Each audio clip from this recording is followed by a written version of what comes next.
Bismillahirrahmanirrahim. Assalamualaikum warahmatullahi taala wabarakatuh. Ibu-ibu, bapa-bapa, tuan-tuan dan puan-puan yang saya hormati sekalian. Saya Masa Bayu hari ini ingin menyambung topik yang pertama dalam pembentangan yang lepas berkaitan tentang ilmu dan hikmah akhir zaman. Jadi hari ini kita akan masuk kepada bahagian yang pertama. Ada 7 topik, subtopik yang kecil yang telah diminta oleh salah seorang sahabat, salah seorang penonton yang mengikuti channel Masa Bayu, iaitu topik yang berkaitan tentang Maha Pencipta dan kerahsiaannya. Maha Berkuasa, yakni Allah Subhanahu Wa Taala, yang telah menjadikan sekalian alam dan sekalian makhluk yang ada dalam lingkungan alam. Dan alam yang saya masukkan ini adalah alam yang di mana kita hidup hari ini, alam semesta. Jadi tuan-tuan dan puan-puan, bagaimana situasi masing-masing, macam mana keadaan masing-masing di rumah dengan suasana pandemik yang masih belum lagi reda. Jadi atas kesempatan ini ingin saya memperjelaskan kepada tuan-tuan dan puan-puan tentang persoalan Maha Berkuasa dan kerahsiaannya. Apa yang ingin saya perjelaskan di sini tuan-tuan dan puan-puan, Allah Subhanahu Wa Taala menjadikan setiap sesuatu perkara tanpa perlu bantuan mana-mana pihak. Tidak memerlukan sokongan mana-mana pihak. Tidak memerlukan penasihat-penasihat.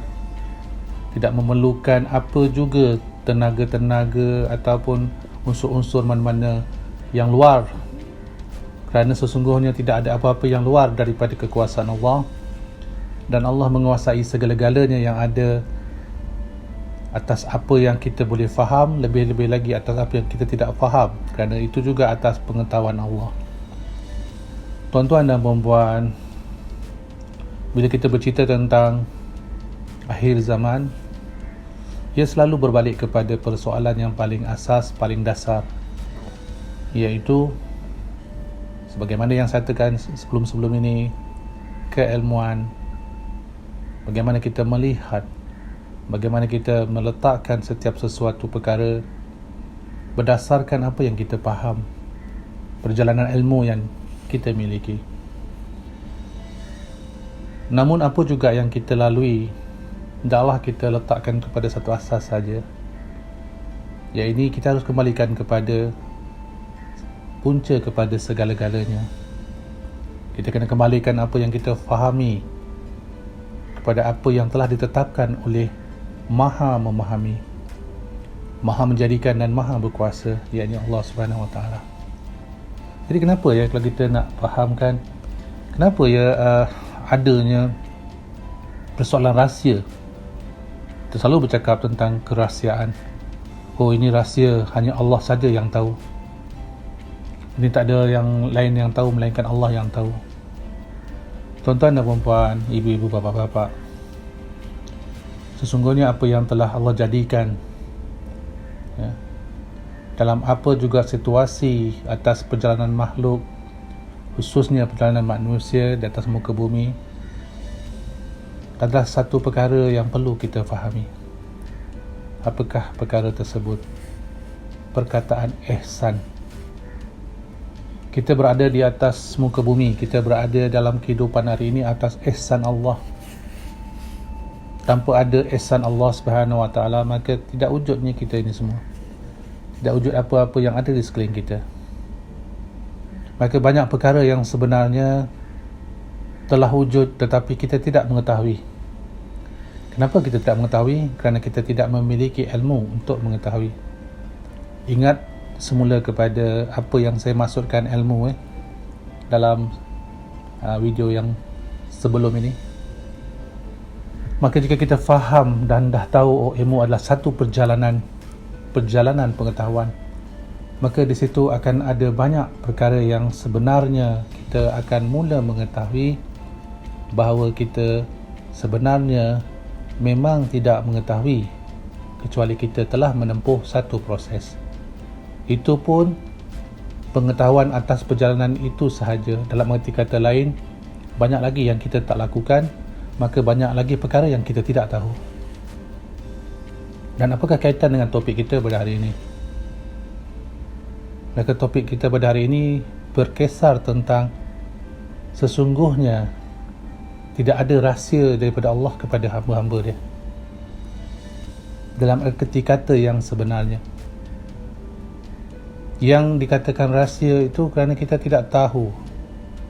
Maka pengetahuan atas apa juga perkara yang telah Allah jadikan, ada proses-proses yang telah Allah tetapkan sebagai hukum kepada kita. Semua itu sebenarnya wujud dan sangat-sangat jelas, sangat-sangat terang yang ada di dalam Al-Quran Karim.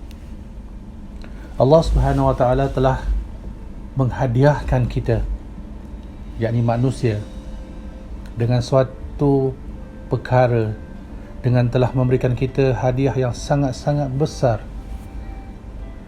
yakni Al-Quran, yang telah disampaikan kepada junjungan besar kita Nabi Muhammad SAW, lalu disampaikan kepada kita dengan pelaksanaan baginda Rasulullah SAW di dalam kehidupan dan menjadikan sebagai satu panduan kepada kita hari ini, iaitu sunnah beliau, pelaksanaan atas apa yang beliau fahami daripada Al-Quran, daripada wahyu yang beliau terima.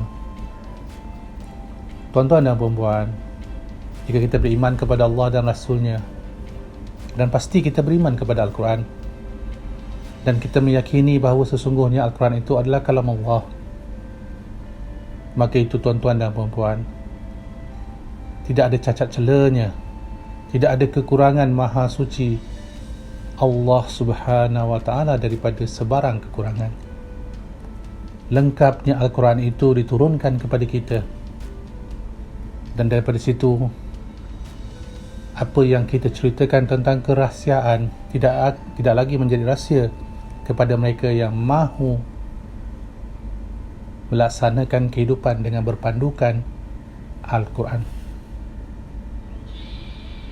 Allah Maha Pengasih, Maha Penyayang, tuan-tuan dan puan-puan. Allah Maha Berkuasa atas segala-galanya. Allah tidak memerlukan kita. Maha Suci Allah daripada segala-gala kelemahan.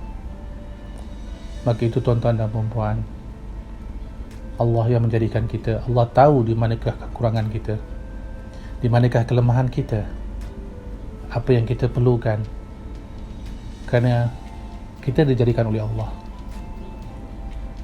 Atas sebab itu, perjalanan di atas muka bumi ini adalah proses untuk mendapat tahu siapa kita, nak dapat tahu tanggungjawab kita, nak dapat tahu macam mana nak meneruskan kehidupan, nak dapat tahu macam mana langkah yang perlu dilaksanakan. Segala-galanya berkisar tentang pengetahuan.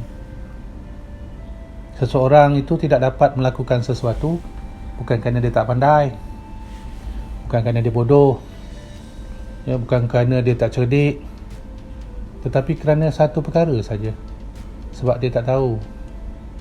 Maka apa yang kita nak lakukan, mesti kita kena tahu terlebih dahulu.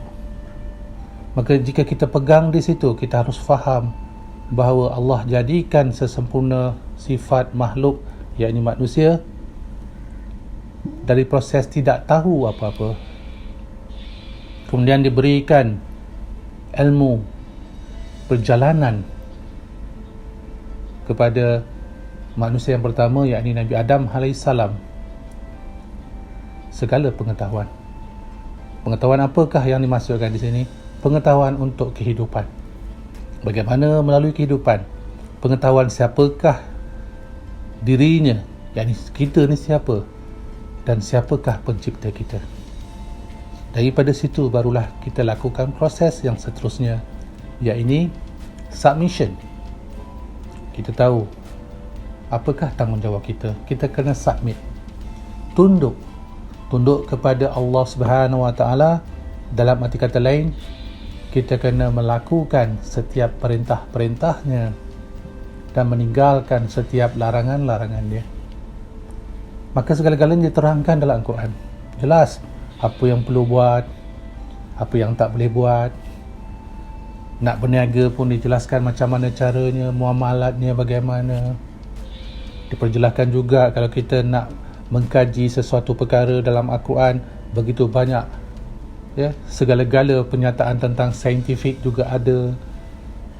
Tidak ada sesuatu pun di alam semesta ini yang terlepas daripada penjelasan yang boleh kita perolehi di dalam Al-Quran. Maka berbalik daripada sini, pernyataan kerahsiaan sebenarnya tidak wujud, tetapi penjelasan kerahsiaan yang harus kita fahami adalah tidak tahu. Sebab tu dikatakan rahsia. Dah tak tahu, rahsia dah jadinya. Bukan rahsia tu mana kita tahu, orang lain tak tahu, itu rahsia. Yang jelas kerahsiaan dalam topik kita hari ini adalah kita tidak tahu banyak perkara. Walaupun kita rasa kita dah tahu, banyak lagi yang kita tidak tahu.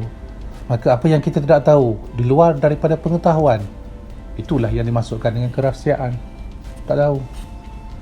Maka berjalanlah kita di atas muka bumi menuju ke seluruh pelosok dunia, memerhatikan sekeliling, dan janganlah lupa setiap tapak bekas yang kita injak dalam perjalanan kita di atas muka bumi, di situ pernah ada peninggalan-peninggalan besar masyarakat-masyarakat yang terdahulu. Suruh kita berfikir lagi. Oh, kita tahu sekarang. Dulu kita tak tahu. Tapi bila kita dah mula berjalan, membuka diri kita dengan berpandukan kepada Al-Quran, maka kita akan dapat mengetahui banyak perkara dalam diri kita. Dan apabila kita mengetahui perkara-perkara tersebut, maka datang satu lagi perkara, iaitu menjadi tanggungjawab kepada diri kita untuk disampaikan kepada yang lain. Tuan-tuan dan puan-puan, berilmu ni adalah berjalan mencari pengetahuan. Berilmu ni berjalan untuk memastikan kebenaran pengetahuan. Kita tidak berjalan sekadar-kadar berjalan dalam keadaan yang tidak memiliki satu perancangan. Kita tak boleh berjalan sekadar berjalan sembrono ataupun berjalan mengikut perasaan, mengikut hati. Tetapi kita berjalan berdasarkan panduan. Panduan apa? Pengetahuan. Bagaimana kita boleh berjalan dalam keadaan selamat. Sebab itu Islam submission, selamat perjalanannya di dunia untuk menuju ke akhirat. Maka kerahsiaan-kerahsiaan ini akhirnya menjadi sebagai sesuatu yang besar bagi sekelompok pihak, kerana dia merasakan dia lebih tahu daripada orang lain. Orang-orang ni tak tahu apa yang aku tahu, rahsia. Jadi persoalan rahsia itu sebenarnya apabila kita pegang, maka sesungguhnya kita telah menjadi orang-orang yang sombong, yang telah pun menusukkan jarum-jarum ego yang merupakan perkara ataupun tindakan yang telah menjatuhkan iblis laknatullah. Sombongnya itu tadi, kerana dia merasakan dia lebih tahu daripada orang lain. Dia rasa lebih tahu daripada Adam. Dia lebih tahu lagi banyak rahsia daripada Adam. Sedangkan itu tidak benar, tuan-tuan dan puan-puan. Bila kita rasa tidak tahu, maka datanglah satu tanggungjawab dalam diri kita. Apakah tanggungjawab tersebut? Kita berjalan untuk mendapatkan pengetahuan. Apa yang perlu kita buat? Bagaimana kita nak buat? Kita rasa diri kita adalah seorang lelaki, maka kita kena berjalan, kena mencari ilmu, mempraktikkan dan membuktikan bahawa diri kita adalah seorang lelaki. Jika kita rasa kita orang Islam, maka kita kena faham perjalanan Islam itu bagaimana. Apakah itu Islam? Apakah kriteria-kriteria sebenarnya Islam? Maka inilah tuan-tuan dan puan-puan, Allah tidak menyembunyikan apa-apa pun daripada hamba-hambanya. Dah diberikan segala perkara cerminan tentang kejadian alam semesta dan makhluk-makhluk yang ada di dalamnya, dan itu adalah Al-Quran, kalam Allah, bukan buatan makhluk, bukan Rasulullah yang mereka-reka menulis Al-Quran. Rasulullah menjadi wadah, gateway untuk Al-Quran itu sampai kepada kita. Dengan adanya Al-Quran, segala-gala perkara yang kita katakan rahsia, yang segala-gala perkara yang kita katakan tersembunyi, sesungguhnya tidak ada yang tersembunyi kepada mereka-mereka yang mahu berfikir, mahu membuka Al-Quran, mengkaji di sekeliling dengan practicality, dengan fakta-fakta, bukan hanya bersandarkan cakap-cakap seseorang, bukan hanya bersandarkan kepada penyataan sekelompok, tetapi ia harus datang daripada ketepatan sebagaimana yang ada di dalam Al-Quran. Maka tuan-tuan dan puan-puan,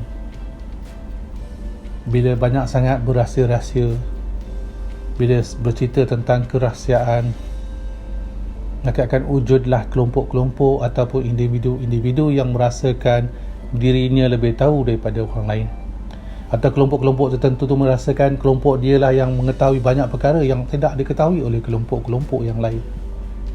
Maka daripada situ akan berlakulah pemecahan lagi, berlaku lagi lah kisah yang saya katakan banyak kali, berulang kali dalam siri-siri Imam Mahdi, akhir zaman, Dajjal dan sebagainya. Pemecahan, kelompok-kelompok yang merasakan dia lebih tahu daripada yang lain, kelompok-kelompok yang merasakan bahawa dia yang paling benar daripada yang lain-lain. Semua berbalik kepada kerahsiaan. Maka cara untuk dia bersalam juga dah berbeza. Contohnya, kelompok-kelompok dia saja yang mengetahui, oh ini kelompok aku sebab cara salamnya begini. Rahsia. Bercakap juga dengan bahasa-bahasa tertentu, rahsia. Kenapa? Kerana sesungguhnya tuan-tuan dan puan-puan, jika kita benar-benar mengikuti Al-Quran dan Sunnah junjungan besar kita Nabi Muhammad SAW, tidak ada rahsia di dalam Islam. Kerana Islam sesuatu yang bercerita tentang kebaikan. Islam bercerita tentang jalan yang membawa kita kepada keharmonian.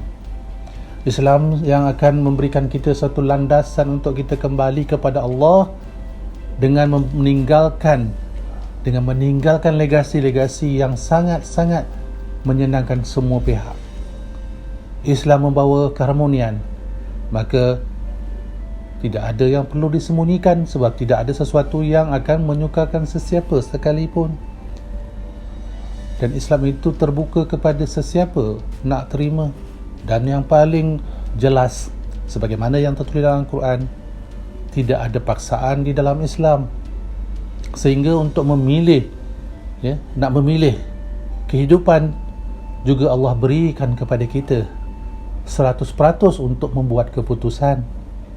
Nak jadi orang yang beriman ataupun menjadi makhluk yang menentang Allah Subhanahu Wa Taala dan juga Rasul-Rasulnya, itu juga atas pilihan kita, yang Allah tidak akan halang.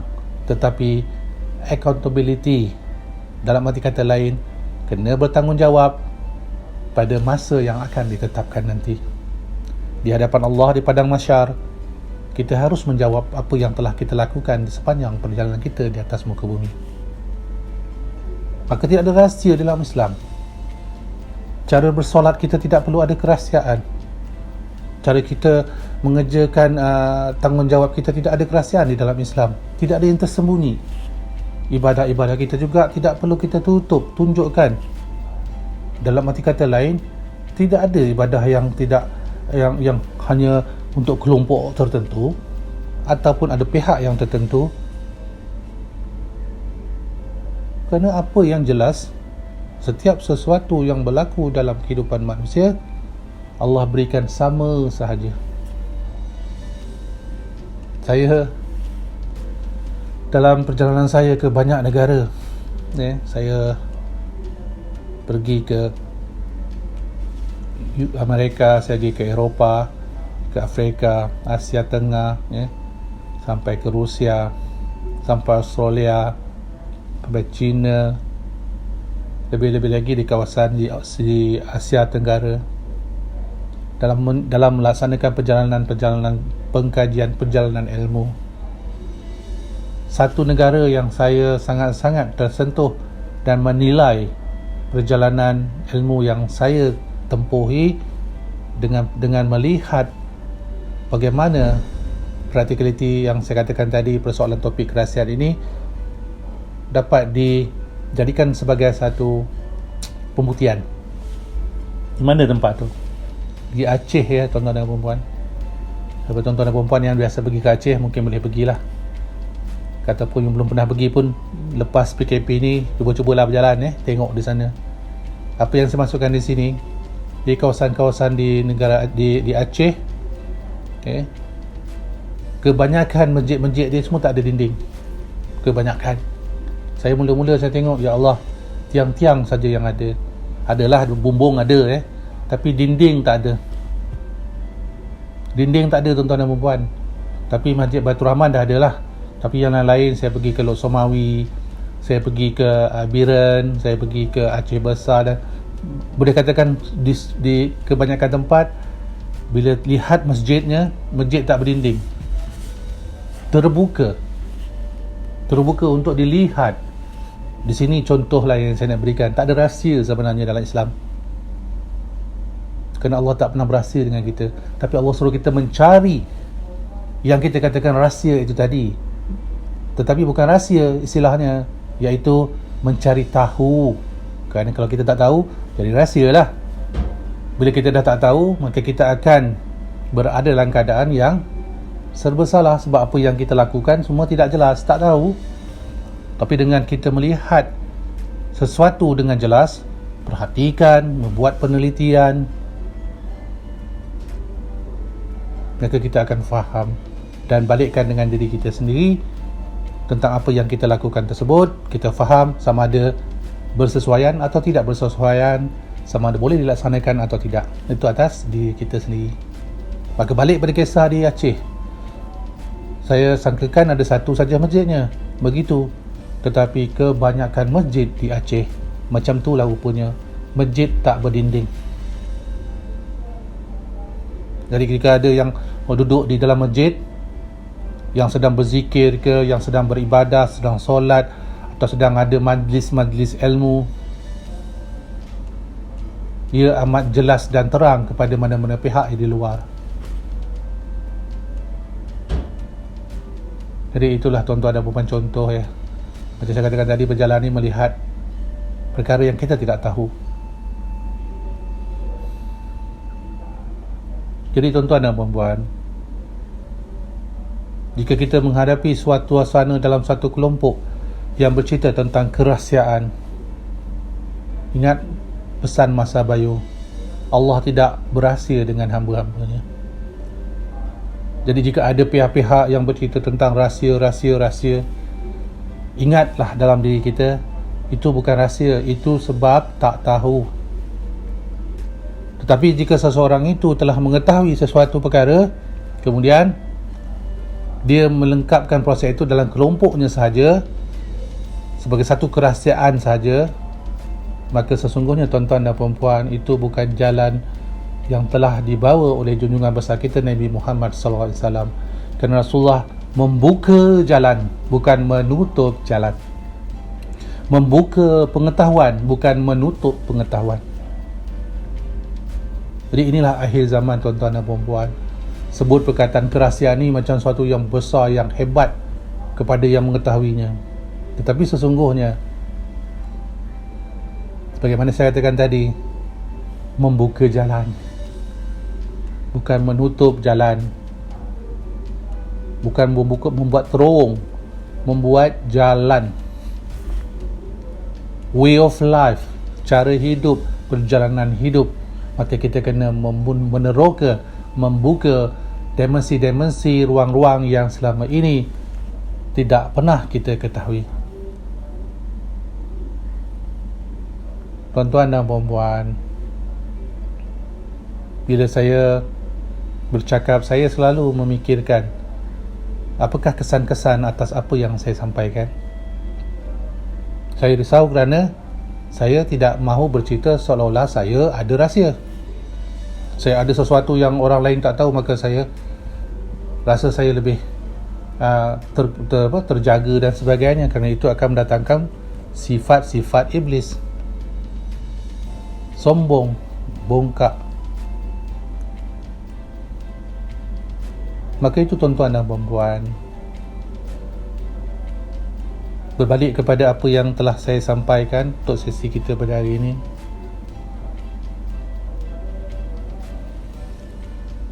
atas apa sekalipun pernyataan, apabila kita katakan sesungguhnya hanya Allah saja yang tahu, itu adalah perkataan yang sangat-sangat betul dan jelas. Segala-galanya Allah tahu. Tidak ada sesuatu yang Allah tidak tahu. Namun Allah akan memberi pengetahuan kepada makhluk-makhluknya untuk melaksanakan kehidupan. Maka yang saya bercerita tentang kerahsiaan-kerahsiaan, pada kerahsiaan Allah itu bukan kerja kita untuk mengkajinya, kerana dah tentu-tentu takkan mampu kita kaji rahsia Allah. Rahsia diri sendiri pun tak habis lagi nak dikaji. Rahsia kenapa Allah jadikan kening di sini, kenapa Allah jadikan 2 biji mata, kenapa tak 3 biji mata contohnya, kenapa tak jadikan hidung tu kiri kanan. Banyak lagi kalau kita nak fikir tentang kerahsiaan. Kenapa warna hijau itu ada pada pohon-pohon, kenapa wujudnya angin, kenapa banyak lagi yang kita sendiri sebenarnya belum lagi mengetahui. Itulah rahsia-rahsia yang sepatutnya kita fikirkan, bukan memikirkan rahsia Allah. Siapa kita? Kita dah lah dijadikan oleh Allah. Penjelasan pertama saya tadi, ihsan Allah. Kita pun hidup dengan ihsan Allah. Kita nak kaji yang mencipta kita, nak memahami rahsia Allah Subhanahu Wa Taala yang maha berkuasa. Pasti kita tidak layak, tuan-tuan dan puan-puan. Jadi apa yang perlu saya perjelaskan, ini pernyataan Masa Bayu yang tak menyangkut paut dengan mana-mana pihak. Masa Bayu bercakap berdasarkan perjalanan Masa Bayu. Dan kerahsiaan-kerahsiaan yang kita harus fahami adalah ilmu pengetahuan yang telah kita miliki berbanding dengan pengetahuan yang kita tidak miliki. Begitu banyak yang tidak kita miliki. Kita pandang satu arah, dalam satu masa ada 5 sudut lagi yang tidak dapat kita lihat. Jika kita dapat lihat satu perkara di depan kita, kita dapat mengenal satu perkara. Dalam masa yang sama ada 5 perkara di sudut yang berbeza kita tidak dapat kenal. Kenapa? Sebab kita tidak berhadapan dengan perkara tersebut. Dan kita pandang ke kiri, maka kita dapat pula ilmu yang di sebelah kiri, pengetahuan di sebelah kiri. Dan dalam masa yang sama kita hilang pula pengetahuan di sebelah kanan, belakang, atas, bawah dan di depan. Tuan-tuan dan puan-puan, itulah keilmuan yang berbalikkan kita kepada realiti. Maka apabila persoalan kerahsiaan ini diwujudkan, akhirnya wujudlah yang saya katakan tadi. Berulang-ulang kali saya sebut, minta maaf jika ada yang tersinggung. Masa Bayu bukan nak menyinggung sesiapa. Masa Bayu nak menyatakan bahawa sesungguhnya memang kita tidak tahu apa-apa.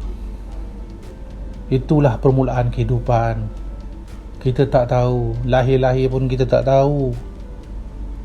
Apa yang nak buat pun tak tahu. Mak ayah kita lah yang akan menjaga kita, cuci najis kita, selimutkan kita supaya kita jangan sejuk. Segala-galanya daripada kosong, tuan-tuan dan puan-puan, tak tahu apa-apa.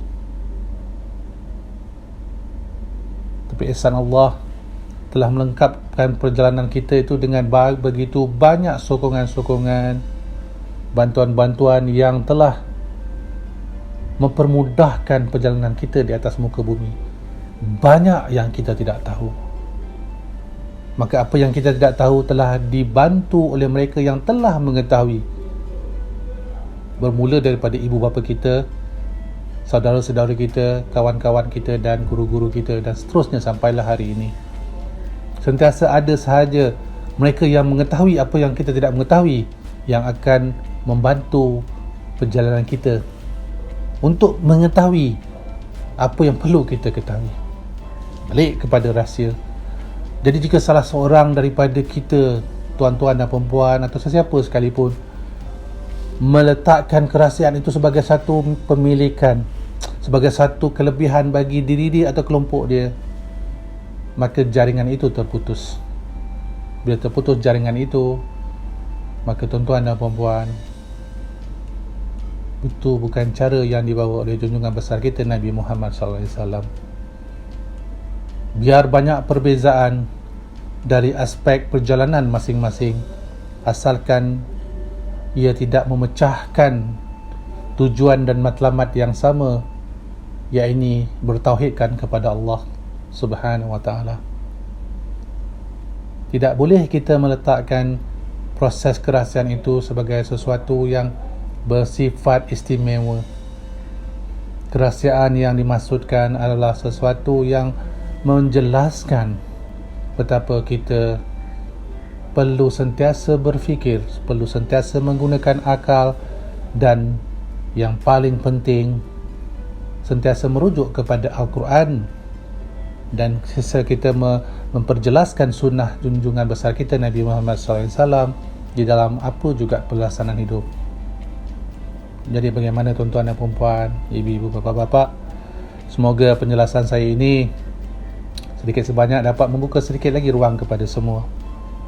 InsyaAllah, mudah-mudahan kita dipanjangkan usia, kita berikan dengan segala macam keupayaan untuk merungkai kerahsiaan-kerahsiaan yang masih berlega-lega di kalangan masing-masing, sehingga akhirnya kita saling menuding jari ke atas diri masing-masing untuk menutup realiti bahawa kita sebenarnya merungkai rahsia diri sendiri. Salam sejahtera, saya Mas Abayu.